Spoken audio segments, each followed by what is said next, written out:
say that these are some of the entries that the committee was vetting. Right. And we'll say it like 30 that. So seconds to open. Okay, so we'll say it like that so we're not spoiling any. And also, it was interesting. I was told that we cannot reference the schools that they're from. Correct. Just the district. Okay, just the district. So we be careful on that. On that score, yeah, we just say the district. I think I was told that what we should say is all the awardees are going to school in the Santa Barbara area or the county. Is that that's what? Does that sound right, Isaac? Yeah, okay. And then Dr. Barbara's Treasure Sleuth will help you put a value on the treasures in your own home.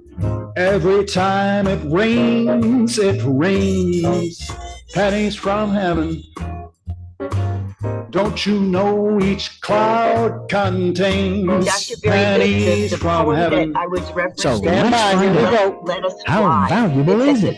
The last stanza. Hello, hello, hello, Santa Barbara. It's your Chantress of everything valuable and beautiful, Elizabeth Stewart. You know, we have an incredible program. Isaac Garrett is here. He helped us last year introduce one of our favorite events. It's Martin Luther King Honorary Day. And we are going to celebrate that. And I'm so thrilled because I'm joined by the keynote speaker for the Martin Luther King Jr. Committee of Santa Barbara, the 16th, number 16th annual holiday celebration for Martin Luther King Jr.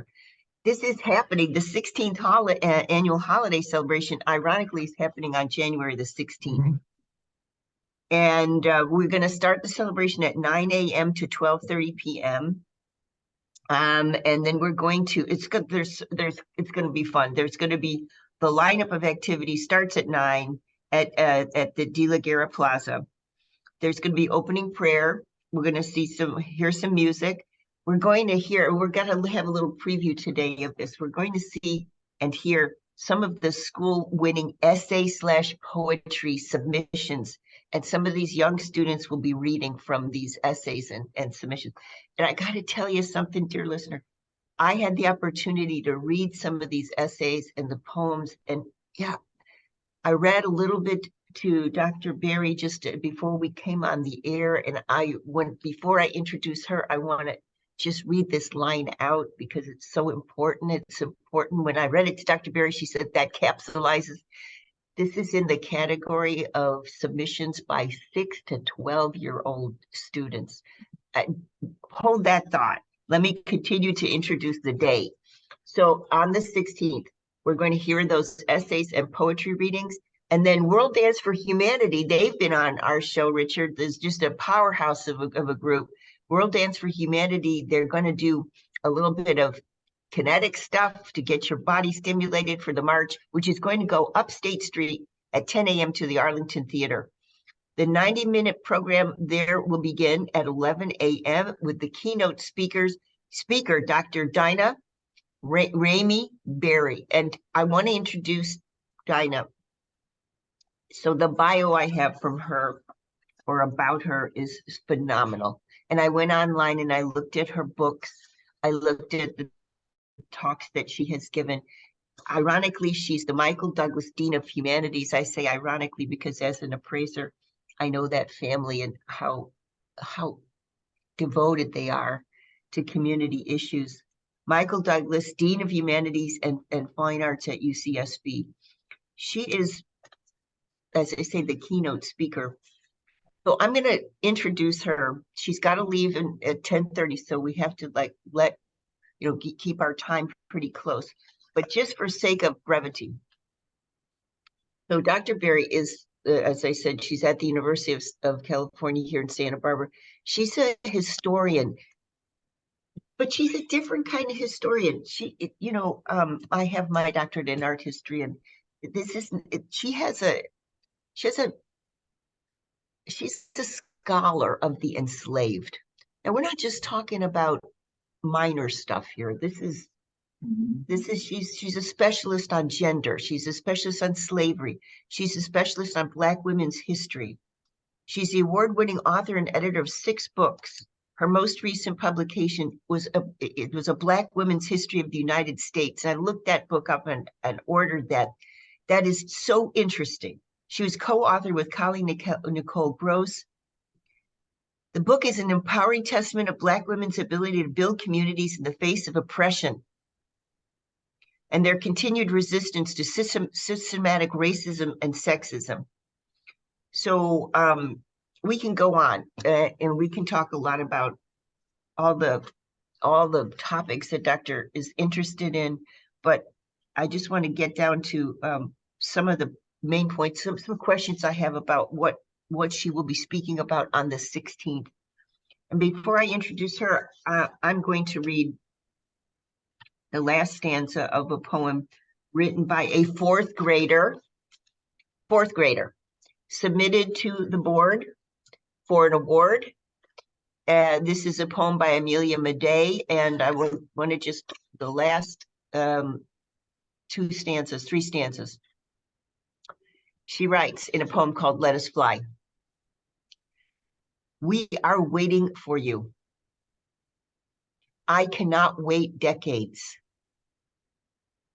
Change will come when we call it forth.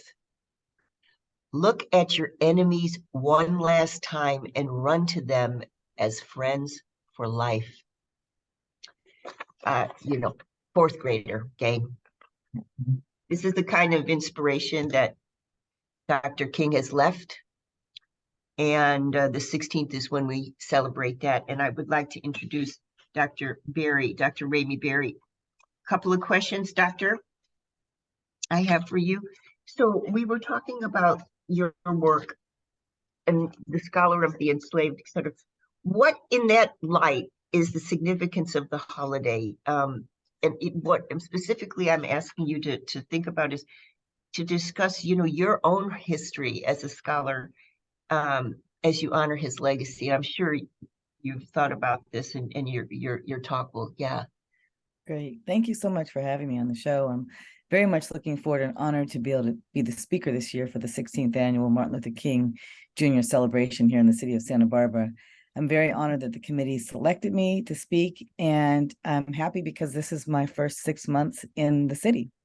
I just moved here in August. So my trajectory and my understanding of the importance of Martin Luther King, even though my research is on a much earlier time period, but King talks about equality and freedom and humanity and treating people with dignity and respect.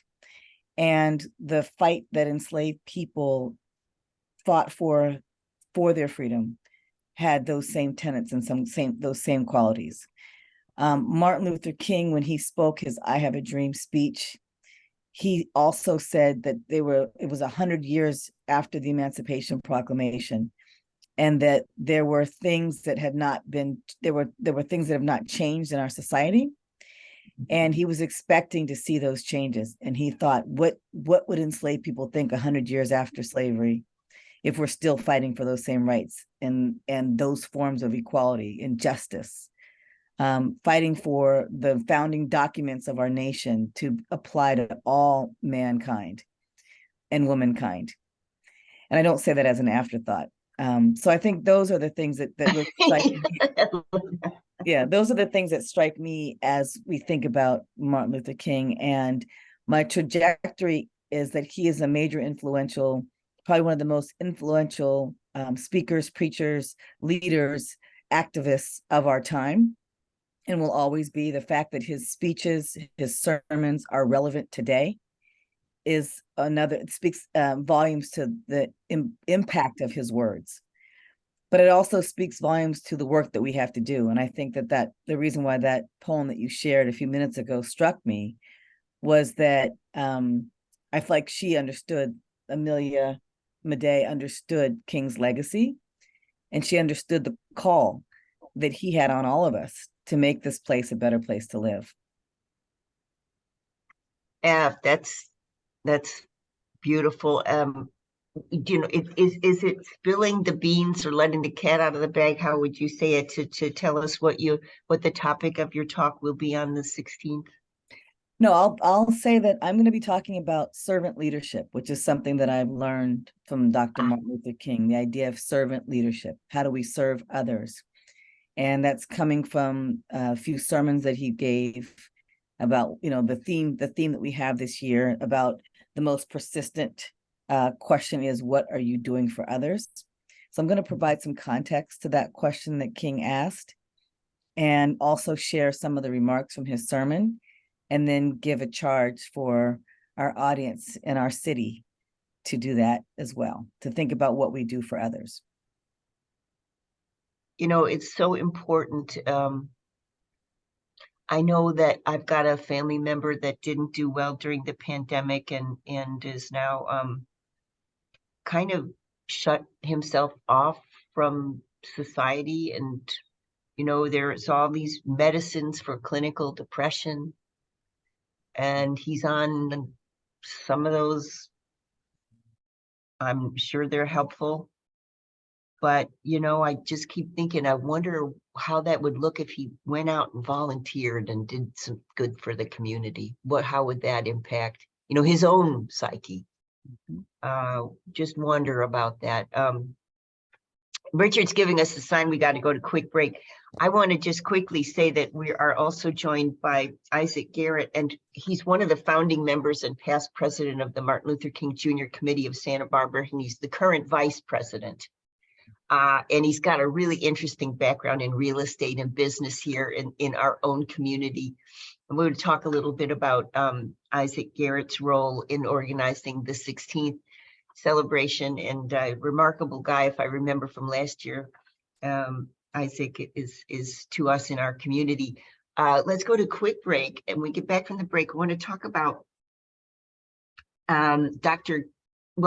first of all, Dr. Berry's legacy as far as what her most enduring thought is, memory of Dr. King, and also, Isaac's. I think it'd be interesting to see if the two of them have some sort of parity in their memory of what Dr. King meant in their life.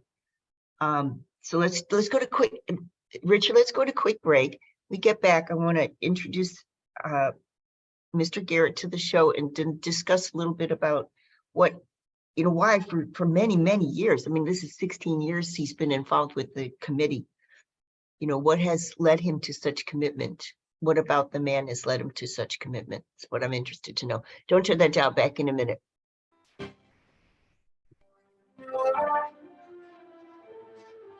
Okay, so now we've got some of the students.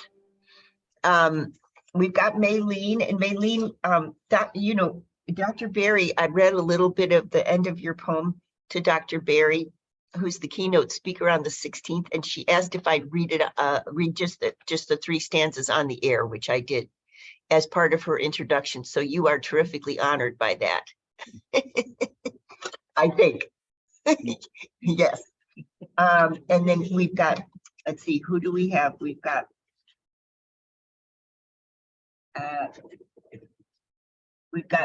Maylene. Where's Maylene? There? Okay. Maylene, you're on mute, right? Yeah. Okay. Okay. So can you pronounce your name for me? My name? Maylene. And say your last name. Maylene Montes de Leon. Okay, got it. Okay. And then we have Reagan. Reagan, where are you? Reagan. Reagan. Okay. And last name Schroeder? Yes. Okay, so it's Reagan. Okay. And your poem is Speak Out, right? Yes. Okay. And then we have Amelia. Yeah, you can talk. Yeah. Amelia. So say your last name, darling. Midday. Midday. Okay. The emphasis on the second. The 4th grader. And then do you happen to know what awards you're getting? Not really. Okay. Well, I know, but I won't say anything. So, Mr. Garrett gave me the heads up on that. So Elizabeth, don't say anything. Okay, we won't say anything. So you guys are gonna come on in about 10 minutes, but you can go back on mute if you would and All just right, listen. here we go. Coming at you Yeah, here in we- 3, 2, 1. You're live. Welcome back. It's Elizabeth Stewart. We're celebrating in advance Martin Luther King Jr. The 16th annual holiday celebration for Martin Luther King Jr. takes place on Monday, January 16th. It's easy to remember, the 16th holiday celebration. It's the 16th of January. And we have the keynote speaker with us today for the event, Dinah Ramey Berry, who is a professor, and unique professor, very unique professor. Michael Douglas, Dean of Humanities and Fine Arts at the University of California, Santa Barbara. She studies enslaved people. And I asked if perhaps we could get Isaac Garrett, who is the vice president of the committee, and Dr. Berry to reflect on the relevance of Dr. King. And it's interesting because Isaac's been with our committee, our Santa Barbara committee, Martin Luther King Jr. Committee of Santa Barbara, MLKSB, Namaker. He's been with us for 16 years in that role. So Isaac, first of all, can I just tell you, Isaac is a huge influential business person in our community. He's been a realtor in our community for years. He started his real estate career in 1973. He obtained his real estate broker's license in 79. He's continued to study real estate. He's a graduate of the Realtors Institute. He's got 5 advanced real estate designations. He has an award by the National Association of Realtors. Just goes on and on. He has many advanced certificates and is highly thought of in the California Association of Realtors in general, and of course in Santa Barbara. And Isaac, can you tell us, you've served for 16 years, why? Well, actually, it's just an extension of my civil rights work. I also worked with the NAACP for a number of years. I served 6 years as president of that organization. And after I left the organization of the NAACP, I was one of the founding members of this organization to continue that work, which is a little bit different, but it's still meaningful to the community. And I felt that it was still in the category of civil rights. And Dr. Berry, you mentioned that you were honored in your 6 months here in Santa Barbara, that it was an honor for you to be chosen to give the keynote speech for the annual holiday celebration for Martin Luther King. This community service idea that Isaac just brought up to us, I know that your talk will be, I think you said you will be charging the audience with commitment. Tell us a little more about that. Well, King was a servant leader, and I'm going to talk about servant leadership in my remarks on the 16th. And I want to talk about what that means and how he talked about it in many of his speeches and sermons, not just the I Have a Dream speech, but other speeches that really comes from a different speech about the 3 dimensions of a meaningful life, a speech that he gave in I think it was 1957. I'm going to talk about that, but what are we doing for others? And I think if we approach our lives in the city and the county of Santa Barbara, I'm looking at our own community, and we think about serving others, we think about being a blessing to others, we think about supporting others, giving hope to others, this will make our lives in our community a much stronger and better place to live. And that's what I mean by servant leadership. And just the little that you read to me from the young ladies that are going to be on after me, I am so hopeful that King is smiling at our future, because I know I am. There's a poem or a song in Hebrew, Misharemo, and there's a line in that poem, Dr. Berry. It says, "May God give us the strength to make our lives a blessing." Mm-hmm. Yes, yes. You know, and I can, in the Hebrew, it sounds different, but it's the same sentiment as I think what you're talking about. Yeah. Absolutely. Yeah. Hey, Richard, let's go to quick break. We're going to talk a little bit about some of the well, before we go to break, I want to mention that there's many sponsors for this holiday celebration. James S. Bauer Foundation, Union Bank, First United Methodist Church, Berkshire Hathaway Home Services, Wells Fargo Bank, UCSB Multicultural Center, and Healing Justice Organization. And we will always welcome your donations. If you would like to underwrite an event, it's just get in touch with the committee. You can find the committee online, MLKSB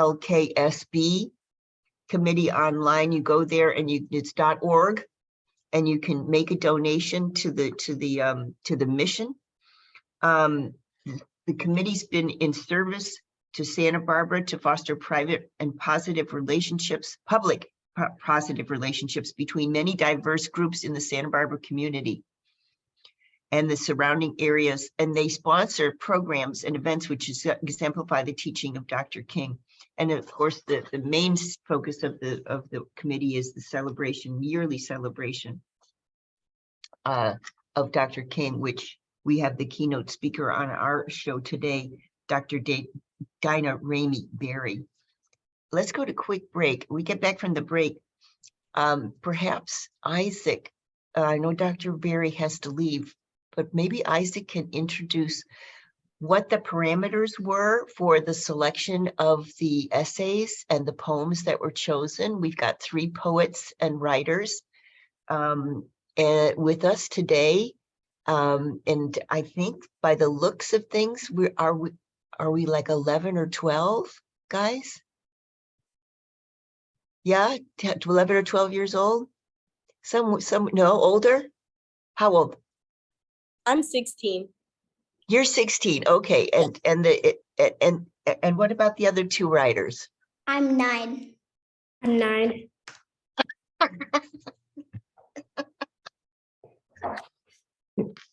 I feel like I'm dead. You guys are so talented. Dr. Berry's clapping. That's fantastic. That's fantastic. And it's also fantastic that you're inspired by Dr. King. That's just amazing.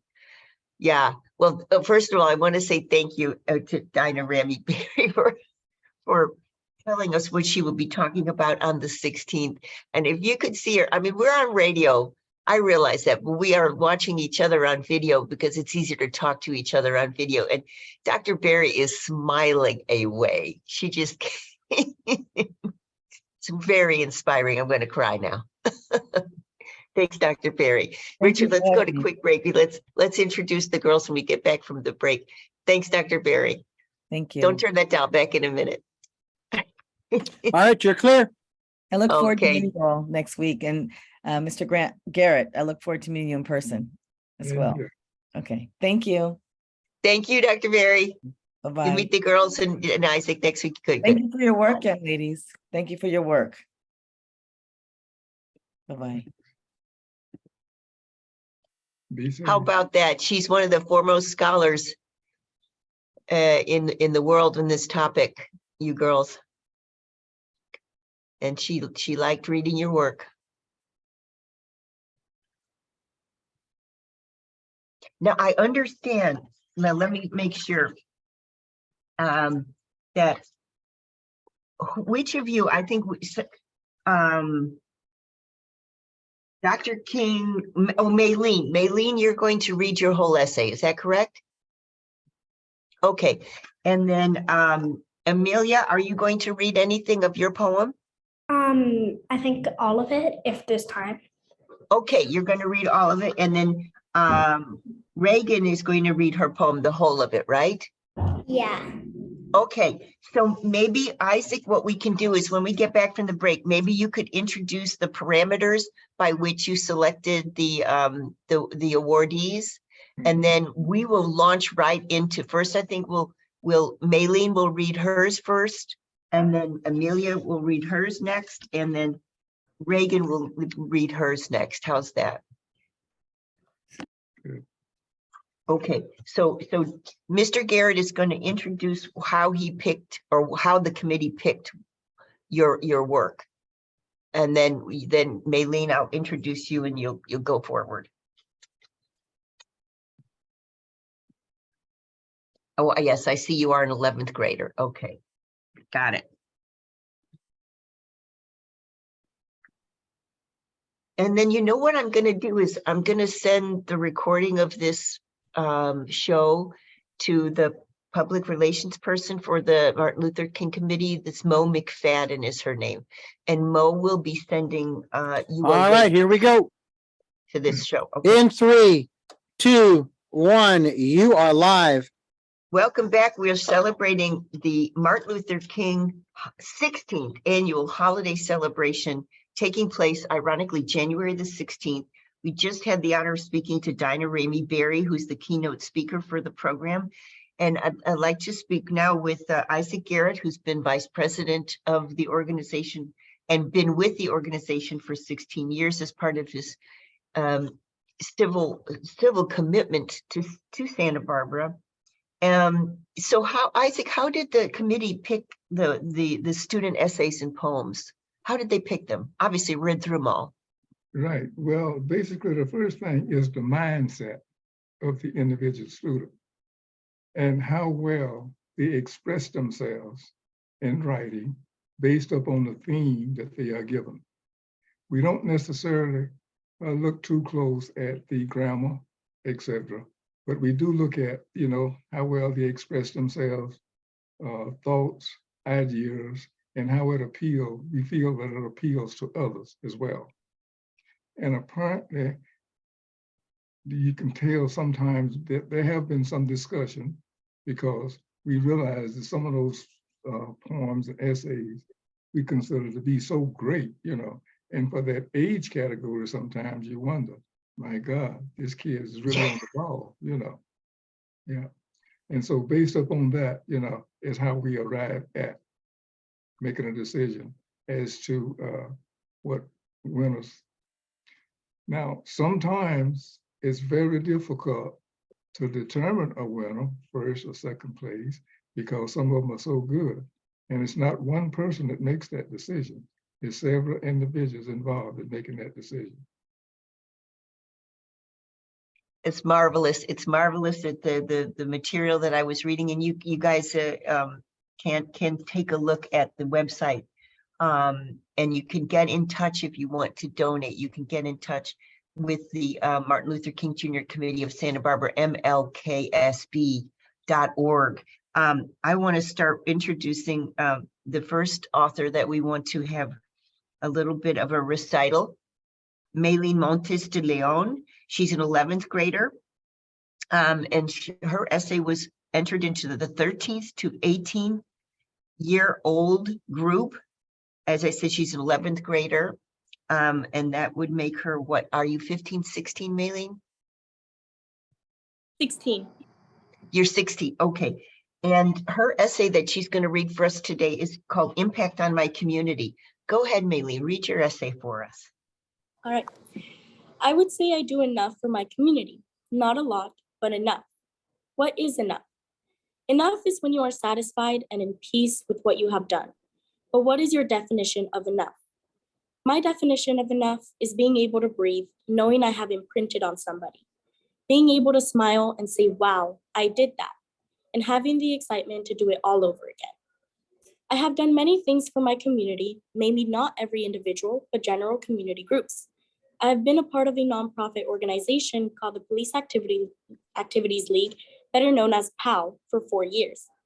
Through this organization, I have found the privilege to be a part of a youth council, which has opened an opportunity to give back to my community. Our goal as a council is to give back to our community using our creativity, leadership, and teamwork skills to complete our mission. We have created events such as Trunk or Treat, Thanksgiving baskets, Winter Wonderland, and even handing out nearly $200,000 worth of scholarships to low-income families so that their children can have a once-in-a-lifetime experience to go to week-long camps. Some camps are overnight and some take up most of the day. As a council, we help these families with all the paperwork and online worksheets to make sure their experience is smooth sailing. Most of these low-income families are Spanish-speaking, and luckily our council is made up of most high school students that are bilingual and experts in this area. Not only are we an asset to these families when applying for these camps, they can rest knowing that even though they can't speak English, they are not at a loss for opportunities they want to take. Another event I mentioned was Trunk or Treat. Because of the COVID pandemic, we had to come up with an event that was COVID friendly and still has the spirit of Halloween for all children in the community.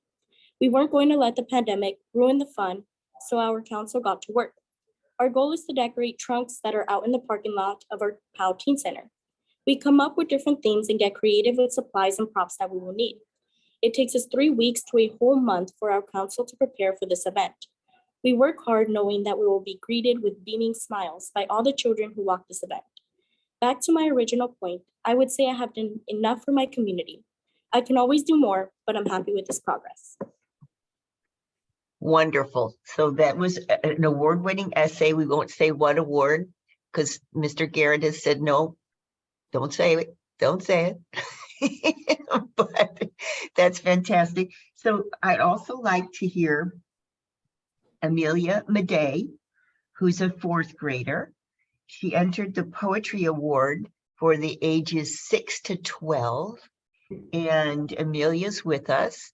And I wonder if, Amelia, would you honor us by reading this wonderful poem that you wrote called Let Us Fly? Yes. Should I start now? It is time to fly. I made wings for the world so we can fly. Rise together as one, stronger than before. We will climb the hill of injustice and reach victory peak. We will cry no more, for justice and peacemaking will take charge, not leaving one behind. What the world deserves, we deserve. It is time to fly. It is time to soar. Speaking our minds about our world will put us at an advantage. Our nation, once divided, cannot be mended like the way it was before. It will always be a scar, a scratch that was too deep to heal completely. We can close the gap. We will all be ready to make a mark on our concrete perspectives. Through time, we can together, but we cannot wait. We've waited to change, but we never got close enough. That's how it was. We've waited enough. It's time to soar. It's time to change. If our minds remain unchanged, our nation will crumble as we realize the structure wasn't secure enough to hold our hatred. Nobody even glanced at the blueprint. Our atmosphere is selfish and dishonest as is, and if we add more terror, we will fall down again. It will be harder to come to our feet once again, regain balance. Our nation was supposed to be united like we were named. Will you notice before this fire burns the embers to ashes, we won't fall again.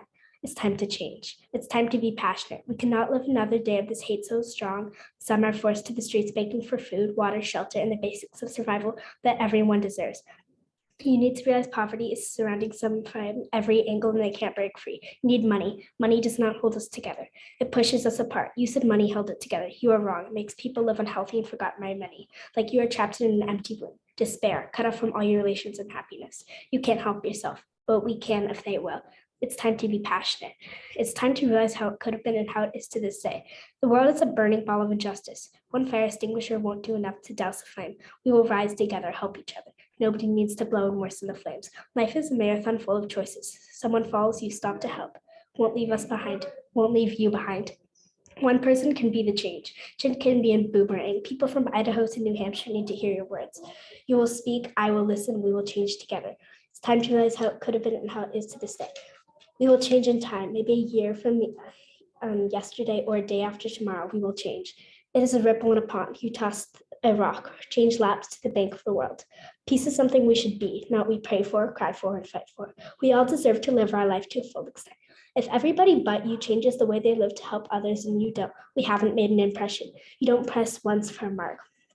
Just for this day, we will soar, not a care in our perfect world. That this life will come sooner if we stand together. We will change in time. We will change the world. When we do, nobody will be the wiser.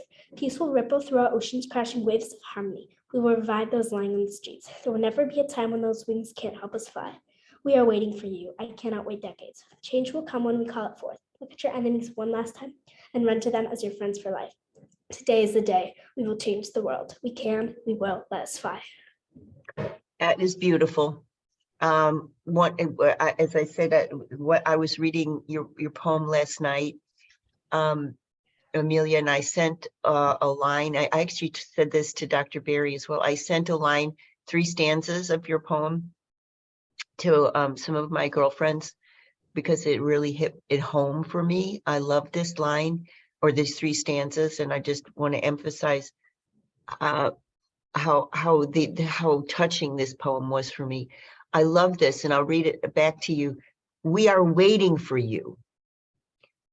I cannot wait decades. Change will come when we call it forth. And this is profound. I don't know. This is such a profound line you wrote. Look at your enemies one last time and run to them as friends for life.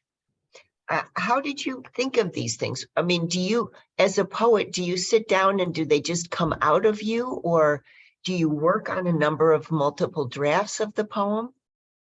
How do you write a poem? It just kind of just comes naturally, I guess. Okay. Well, I will say that that's a rare gift. Richard, are you there, Richard? Oh, okay. So we're going to go to quick break as soon as I catch Richard's eye, who's the producer. So that was Amelia Madej, who's a 4th grader, and entered her poem "Let Us Fly." And you know what we're talking about here is just these young geniuses. I mean, Isaac, unbelievable. And Amelia will be reading, I think, at the celebration on the 16th. What a fantastic poem, Let Us Fly. Richard, let's go to quick break. We get back from the break, we're going to hear from another author, Reagan Schroeder, who's in a 4th grade, and her essay, Speak Out, short essay I'd like for her to read when we get back from the break. Isaac, do you have any reaction, I'm sure you do, to the poem that Amelia wrote? She's saying it just kind of flowed from her. Absolutely. Absolutely. You know, the contest essay in poetry is one of my favorite of the programs. I want to see that young talent grow. We want them to be able to express themselves, and we don't want that talent to go to waste. I believe that Dr. King's legacy, or the teaching of Dr. King, should be a part of the school's curriculum. And since the schools are not providing it, this is one of the things that the MLK committee is trying to do, is give these young people an opportunity to learn about Dr. King and to express their ideas, because who knows who might respond to them in positive ways? Who knows how they might be an inspiration to others? And that's what we are hoping for. Certainly has touched my heart for sure. Yeah, this is, when I think about 9 years old, Isaac, you know, so it's astounding. Richard, let's go to quick break, and then Reagan's going to read her essay when we get back from the break. We have just heard 2 of the award winners in the poetry and essay contest that the Martin Luther King Committee selects. These are some of the wonderful student authors that they've selected to read on the day, on the 16th, and will be bestowed with awards on the day. Don't turn that dial, back in a minute. Okay, you're clear. Oh, so that was, Amelia, that was fantastic. You did such a good job. It was beautiful. You know, I have a copy of your poem right here, and you see I was writing notes, and these are the 2 stanzas that I really loved. But I was following this, and your poem that you recited is slightly different. So you've changed it a little bit, right? I had to edit it. You edited it. Okay, as any good writer would do. Yes. But my favorite stanzas are still in there. That stanza that I wrote, we are waiting for you. I cannot wait decades. The change will come when we call it forth. You know, this is language that's, you must be channeling your inner Shakespeare, normal language that, you know, we actually speak in our daily lives. We don't necessarily say that we will be calling something forth.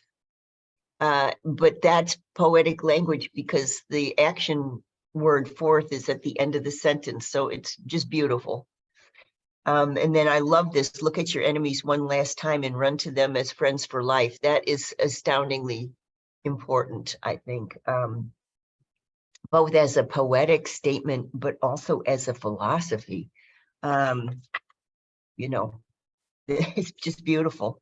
And likewise, the inspiring Maylene, inspiring essay, just wonderfully put. You know, what is doing enough? Well, it's making an effort. That's the beginning of it, and doing enough for your community. And I found it really interesting, Isaac, that Dr. Berry has picked up on that, and her talk will be, you know, about involvement in the community, and exactly what Maylene's essay was about. You know, she did disclose to us on the program before you girls came on that she was going to be talking about giving to the community as a servant. All right, here we go. We are coming back in Okay. 3, 2, 1. You're live. Welcome back. I am speaking about Martin Luther King Jr. Annual holiday celebration is the 16th celebration, and it's Monday, January 16th. Ironically, starts at 9 a.m. at De La Guerra Plaza. We have had Dr. Ramey Berry on the program today, who is the keynote speaker. She's going to talk about serving one's community. She's been in our community for 6 months. She's a new professor at our university here. She's the Michael Douglas humanities professor, and she studies enslavement. She'll be talking about community involvement and community commitment, and she will be charging each of the people in the audience and the community to do for their community. We heard a very appropriate essay written by the 11th grader Maylene Montes de Leon, and then we went into just an astoundingly beautiful work of genius by Amelia Madej, who's a 4th grader. Her long poem, but beautiful poem, is called Let Us Fly. And you heard me do a quick couple of lines that just inspired me to write to my girlfriends last night, bits of your poem. And now we are wanting to speak to Reagan Schroeder. She's a 4th grader. And this is her essay, Speak Out.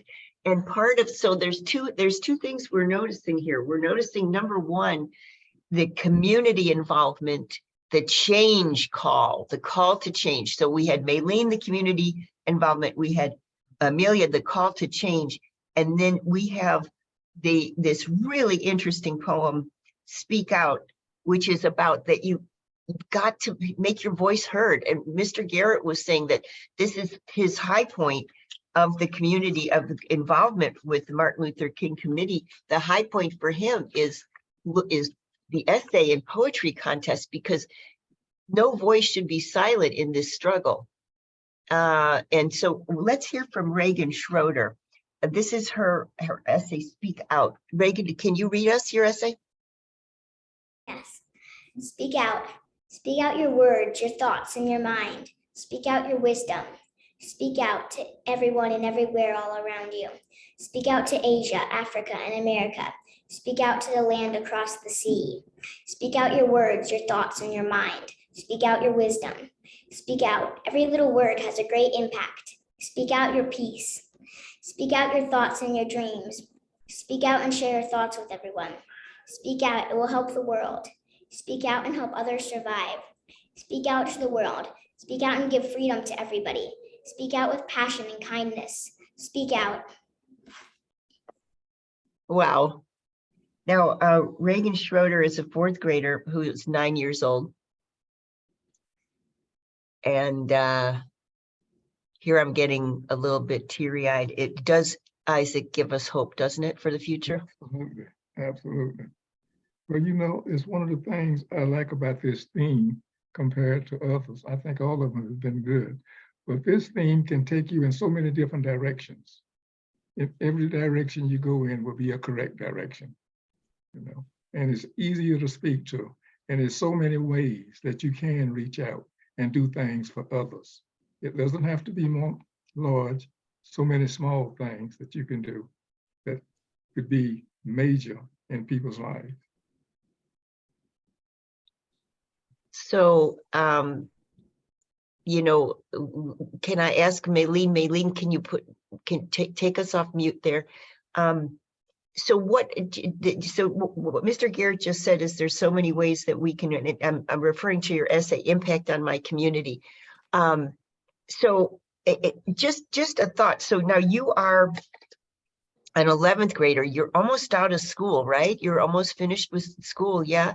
And so how do you envision now going on in your work, serving the community? How do you envision that happening in your future life? Well, I'm very interested in the med field, so I feel like having that capacity to help people through medicine, I feel like that's a way to continue serving the community. Medicine goes a long way with people because some have the fortunate advantage to have medicine paid for, whereas others need that kind of help. And I definitely like to make a change in that and impact that through medicine.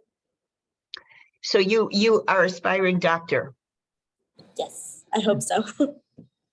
That's fantastic. And what subjects do you study that help you on this path? I'm studying all kinds of sciences like biology and chemistry, so that helps a lot. And I'm also a part of a health academy, which gives me that extra step. You're a part of the Health Academy. Yep. That's remarkable. That's remarkable. Future doctor, Montes de Leon can we call you doctor already? Probably. Is you're actually doing it. You're actually serving and helping and healing the community with your beautiful words. Yeah. Thank you. That's for sure. Yeah. And Reagan, when you were take us off mute, Reagan, when you were putting your poem together, Speak Out, what were you thinking of? I was thinking of like standing up for what's right and being kind to other people and being a good leader. Being a good leader. Yeah. Being a good leader. And are you a poet and a leader yourself? Sort of, yes. You know, people can lead with their words, as you noticed in your poem, as you make a really important point. You can lead with your words. I love that you said halfway down the poem, this really important line to me: speak out, every little word has a great impact. Mm-hmm. Mr. Garrett is saying words, they lead with their actions as well. And you might be surprised how many other young people will be inspired because of these young people's participation. So yes, Mr. Garrett and I are just amazed at the wisdom in this poem. Also, like that you say a number of times, and I wonder where this comes from, because you're 9 years old. You say 2 or 3 times in the poem, speak out your wisdom. You know, when we associate like wise words, we think of age, you know, something that's happened and we've learned through the ages. But you're 9. So where do you think your wisdom comes from? Well, from my teachers, because they teach me a lot of stuff, and from my family. Mm-hmm. Mm-hmm. From the models around you, yes, yeah. Mm-hmm. Right. Richard, do we have to go to quick break? Okay, we're going to quick break, and then we're going to say goodbye to each other. And I'm also going to give another shout out for the event, which is our fabulous 16th annual holiday celebration of Martin Luther King Jr. And the reason that these young authors are on the show with us today is because they are award winners in the essay and poetry contest that's done every year by the committee of the Martin Luther King Jr. Committee of Santa Barbara. very important day. The 16th is the annual holiday celebration on the 16th of January. Starts at De La Guerra Plaza. Let's go to quick break. We get back from the break, we're going to do a little bit of recap of the events of the day that will be happening on the 16th, including the parade down State Street. Don't turn that down.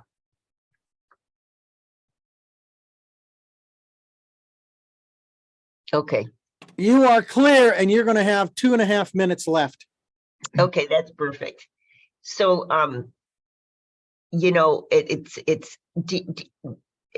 so I know Reagan and I know Amelia, it's too early to ask if you're going to go and pursue writing as a career, but do you think you might? Amelia, do you think you might keep on writing and pursue it? Yes, probably, definitely, maybe. I think you should. I think you owe it to the world. Such a talent. Yeah, I can remember, we're not on the air now, there's a commercial break. So, but I can remember I was probably your age. I was growing up in a sort of a farm community in Illinois. And I remember sitting out on the back concrete stoop. We used to call it a stoop, back stair of the house. I can remember sitting out there and writing poetry. And I felt that, I didn't really fit in with the rest of my friends, or I didn't have many friends or something, but I felt that writing poetry was a way to kind of, I don't know, be outside of my head or outside of myself. And it was fantastic because, I'm a lot older than you. And when I'm in a mood that I feel I can't get out of, or there's something either really happy or really sad in my life, I still sit and write poetry. It's not, I've never published anything, but I have notebooks and notebooks of poetry that just kind of flows. When you said, when your poem, you were talking about Let Us Fly, that it just flows. Sometimes it does. And, I tell you what, Amelia, what we used to do, people used to, like, as I got older and people knew that I could actually write poetry, they used to, like, we'd go out for dinner and they'd give me a topic and they'd say, okay, don't. All right, here we go. And you've got 2.5 in 3, 2, 1. You're live. Welcome back. It's Elizabeth Stewart. We're talking about the Martin Luther King Jr. celebration, 16th annual holiday celebration for Martin Luther King Jr. Now, very quickly, because we don't have much time in the show, January 16th, what's going to happen? 9 a.m., we're going to get together at De La Guerra Plaza. The program starts. We're going to have the usual morning activities, but there's, after the prayer, the music, and the essay and poetry reading, we are going to join World Dance for Humanities group. And we're going to start the dance. Now we're going to go all the way down, marching up State Street at 10 a.m. to the Arlington Theater. And then we will hear the keynote speaker, Dr. Dinah Ramey Berry. And we've heard from her. She's going to do a little talk about commitment to the community and serving the community as a servant, as her keynote speech. And we will, if you come and see the celebration, you will hear the work of these fantastic authors and scholars and poets that we have had on our program. And we want to just shout out thank you to Mr. Isaac Garrett, who's been helping organize this event for 16 years in our community, and our extremely talented author, Reagan Schroeder, who's a 4th grader. Her essay has won an award. Also, Amelia Madej, also 9 years old, a 4th grader. Her poem has won an award. And also thank you to Maylene Montes de Leon. She's an 11th grader whose essay won an award chosen by the Martin Luther King Jr. Committee. And thank you, Mr. Garrett, for doing this every year. And I'm just touched to death. You guys are so talented. Keep going. Keep the faith. Keep going. Bye, guys. All right, you are clear. All right. Thank you, everybody. And I'll make sure everybody gets a copy of this show. And write down, if you tell your parents, Richard, there's no game tonight, right? If this show No, will no air at game 8. tonight, no. Okay, so this show is live. It was live during this hour, but it's going to re-air tonight at 8 p.m. It's on the AM radio dial. So it's 1290 AM. And so if you want to